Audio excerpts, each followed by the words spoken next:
Hey guys, happy Friday evening. This is Chris G back with another motivational video from Certified G Motivation to help keep inspiring you to chase after the ever elusive greatness in your life. So happy Friday. You guys have went ahead and completed another week in this amazing thing that we call life. So I wanted to come on here tonight and cut a little motivational message, a little motivational promo, if you will, to talk to everybody out there who's kind of got this question in their head of who am I? And like many of you, it's a question that I've kind of been struggling with myself a lot lately of like, who am I? Who do I want to be in this world? And how do I want to be remembered? And I'm like, dude, those three questions are mind-blowing. And I think for most of us, we're going to spend the rest of our life trying to answer them. And so tonight, I just wanted to talk about to anyone out there who's struggling with any of those questions. And so for me, the first question I really ask myself of who am I? And I think when we answer that question, a lot of us answer that question with who am I not, right? We look for it in a way that we view ourselves as less, or we view ourselves as missing something, or we view ourselves as beneath. And I think when people say, well, who am I? They're going to go to their job title and they're going to say, well, I'm just this. Like for me, for example, some people might say I'm just a teacher, or they might look at their economic status and be like, I'm just in the middle class, or I'm not rich, or I'm not, financially secure or anything like that. And I think when you ask yourself the question, who am I? You can't answer it coming from a negative space.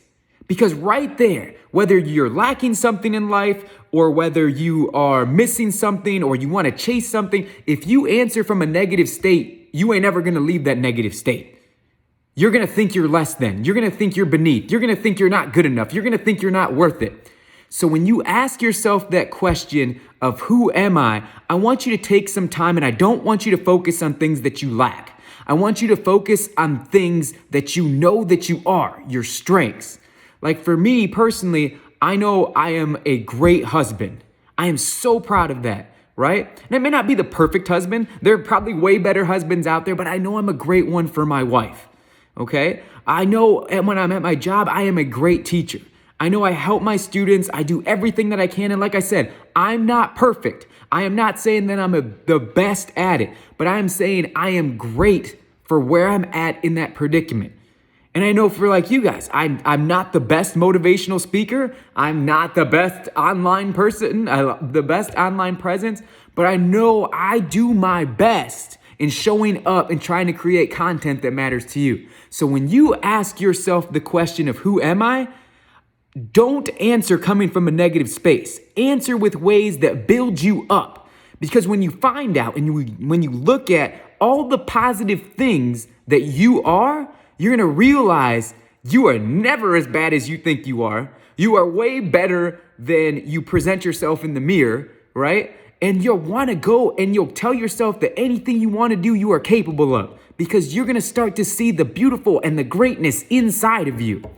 The second question that I said, I believe, as I'm kind of going through here, right, is I think, we come up with this question of who do I want to be? And as I kind of go through it and I answer the question of who do I want to be, it's tough because I think for a lot of us, we want to be like these textbook personalities. And what I mean when I say that is like we want to be whatever we see in social media, whatever we see on TV, whatever we see on the internet. We want that life. We're like, that's who I want to be. That's who I want to go after. And I think when you do that, you're chasing somebody else's greatness. Like for the longest time, I was the biggest fan of The Rock. Still am a big fan of The Rock. But I used to be like, I want to be the next Rock. I want to be the next person who does this. And as I've gotten older, I realized I don't want to be the next Rock. I don't want to be the next Dwayne Johnson because I love the man for who he is. I love his message, but he ain't me and I can't be him. So when I ask myself the question of who am I or who do I want to be, I realized I need to be happy in saying I want to be the first and only me, right? And so for a lot of you guys out there, you're struggling with this question of who do I want to be? And you're putting yourself in these categories. I want to be an actor. I want to be, a husband, a wife, or whatever. And you're not taking the time for you to say, you know what?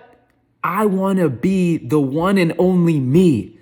And for so many of us out there, we never have that conversation with ourselves, and we never take into account that every day that we wake up, it is a gift, man. It is a gift to this world. There's only ever going to be one you. That's it. So there's something so beautiful about that. And I don't want you to take that opportunity. So when you ask yourself, who do I want to be? Focus on you and the opportunity that you get to be you. Yeah, there's aspects of everybody else's life that you kind of want to build in, whatever, but ain't no one going to be able to live your life like you. And the third question is, how do I want to be remembered? And I remember I watched this motivational video one time where they kind of said, a lot of people are only remembered by the dash mark on their grave. The year that you were born to the year that you're dead. And that's it. That's all people remember you for is the year you're born, the year you're dead, and the dash mark. And I remember, I believe it was Les Brown. He was like, I want to make that line in the middle matter. And I think when I think about how do I want to be remembered, I just from this place of I want to make a difference while I'm here. Like I said in that last question is there's never going to be another me. There's never going to be another Chris G. There's never going to be another certified G. There's not. And I think that for me, the way I want to be remembered is for making a difference in the only way that I can. And it may not be as good as somebody else, or it may be better than other people, but I don't think that's important. What's important is I was put here to do what I'm uniquely made to do, and so are you. It's so important that you understand there's never going to be another you. So how do you want to be remembered? Man, I hope that I can empower you guys enough to say, I want to be remembered for, being the first and only version of you, because there's something so beautiful in that. So tonight, I just wanted to come up here and do a little motivation. I hope it was good. I had a lot of coffee, a lot of caffeine, so I'm a little hyped, if you will. But I hope you guys have a beautiful, beautiful Friday evening, a beautiful weekend with your family. If you got kids, you're blessed, and give them a big hug and just appreciate the opportunity you have to be their parent. If you have a spouse, take a little bit of extra time today to give them a kiss, say, I love you, and thank you so much for choosing to share your life with me. So much love, guys. Keep chasing your greatness. And remember, find the answer to those 3 questions. Who am I? Who do I want to be? And how do I want to be remembered? Much love, guys. Thank you guys for talking to me tonight. And we'll see you guys this weekend or maybe next week. Much love, guys.